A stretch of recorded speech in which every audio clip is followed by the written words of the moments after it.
제한 기간을 최대 5년으로 강화하기로 했습니다. 또 부정수급 신고 활성화를 위해 신고 포상금 상한을 폐지하고 부정수급 선수에게 30%를 신고자에게 지급합니다. 정부는 오늘 문재인 대통령 주재로 열린 국무회의에서 보조금 부정수급 관리 강화 방안을 논의 확장했습니다. 이와 함께 부정수급자 명단을 공유해 모든 구구 보조 사업에서 배제하기 위한 시스템을 구축하고 부정수급 확인 시 수사기관의 고발 형사처벌이 가능하도록 할 예정입니다. 지난 1988년 9월 요새 잘 방문향이 살해된 팔자 화성 살인 사건 당시 이중재가 용의선상에 올랐던 사실이 확인됐습니다.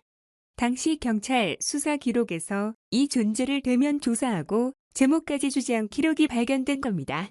하지만 이 존재는 수사망을 빠져나갔고 이름의 윤모 씨가 범인으로 지목됐습니다. 경찰 관계자는 당시 주변 지역에 살던 수백 명이 비슷한 조사를 받았고 이충재 혈액형이 용의자의 것으로 추정됐다. 언 비용이 아니어서 용의선상에서 제외된 것으로 보인다고 말했습니다.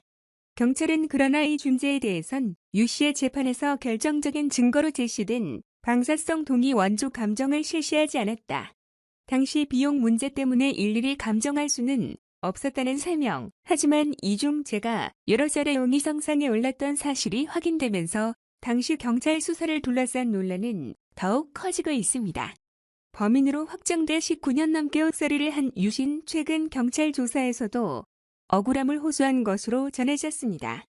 혹독한 고문을 맞고 잠을 자지 못한 상태에서 허위로 범행이 자백한 것이라고 거듭 주장했습니다.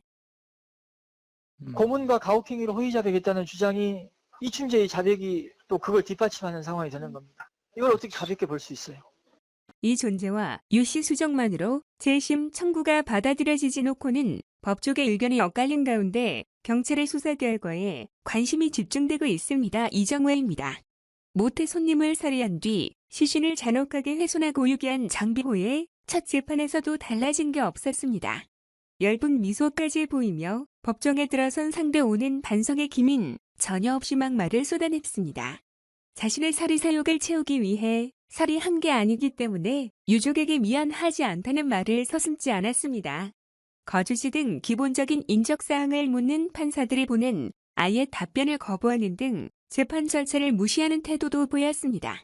미리 제출한 의견서 훼손 폭행과 모욕 금전적 피해로 범행을 저질렀다며 살해 동기를 정당화하게 됐습니다. 그러면서 인생을 포기했으니 세형도 괜찮다는 뜻까지 전달했습니다.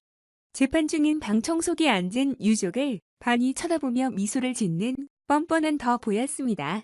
참다 못한 유족의 장대구를 향해 울분을 쏟아내는 일까지 벌어졌습니다. 장대우는 지난 8월 잔혹한 살인 행위가 세상에 들어갔을 때와 전혀 반성하고 있지 않습니다. 유족들한테 미안하지 않으세요? 전혀 미안하지 않습니다. 다른 반성의 기미가 없고 재범 우려가 있다는 점 등을 들어 장비고에게 사형을 구형했다입니다.